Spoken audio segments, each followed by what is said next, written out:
BLM Kerala, Tamil Nadu, Pondicherry.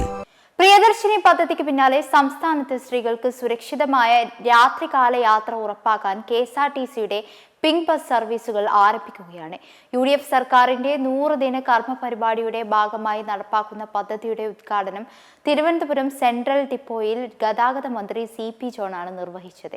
Thiruvananthapuram നഗരത്തിൽ Technopark റൂട്ടിലാണ് pink bus service നടത്തുക. രാത്രി 10-നും രാവിലെ 5-നുമുള്ള ഷിഫ്റ്റുകളിൽ ജോലി കഴിഞ്ഞ് മടങ്ങുന്ന IT ജീവനക്കാരുടെ യാത്രാക്ലേശം പരിഹരിക്കണമെന്ന് ആവശ്യപ്പെട്ട് പ്രതിധ്വനി എന്ന സംഘടന നൽകിയ നിവേദനം പരിഗണിച്ചാണ് സർവീസ് ആരംഭിക്കുന്നത്. കിഴക്കേക്കോട്ടയിൽ നിന്ന് ആരംഭിച്ച് Thampanoor, Pattom, medical college, Ulloor, Kazhakkoottam, Technopark, Infosys, Lulu mall, KIMS ആശുപത്രി എന്നീ പ്രധാന കേന്ദ്രങ്ങൾ ബന്ധിപ്പിച്ചാണ് സർവീസ് നടത്തുക. രാത്രി 9 മണിക്ക് ശേഷം നഗരത്തിലെത്തുന്ന വനിതാ യാത്രക്കാർ, രാത്രിയാത്രാ ഷിഫ്റ്റുകളിൽ ജോലി ചെയ്യുന്ന IT ജീവനക്കാർ, ആശുപത്രി ജീവനക്കാർ, സിനിമ കഴിഞ്ഞ് മടങ്ങുന്നവർ, വൈകിട്ടത്തെ ട്രെയിനുകളിൽ എത്തുന്ന രോഗികളും കൂട്ടിരിപ്പുകാരും ഉൾപ്പെടെയുള്ളവർക്ക് സർവീസ് വലിയ ആശ്വാസമായി മാറുന്നതായിരിക്കും. വൈകിട്ട് 4:30 മുതൽ രാത്രി 10:45 വരെയും രാവിലെ 4 മുതൽ 8 വരെയുമാണ് സർവീസുകൾ ക്രമീകരിച്ചിരിക്കുന്നത്.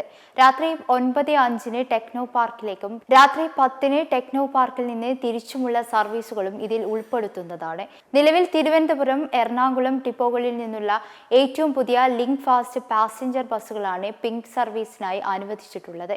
രാത്രികാലങ്ങളിൽ സാധാരണ ബസ്സുകൾ ഇല്ലാത്തതിനാൽ ഉയർന്ന തുക നൽകി മറ്റു വാഹനങ്ങളെ ആശ്രയിക്കേണ്ടി വരുന്ന വനിതകൾക്ക് പുതിയ പദ്ധതി ഏറെ പ്രയോജനകരമാകുന്നതായിരിക്കും.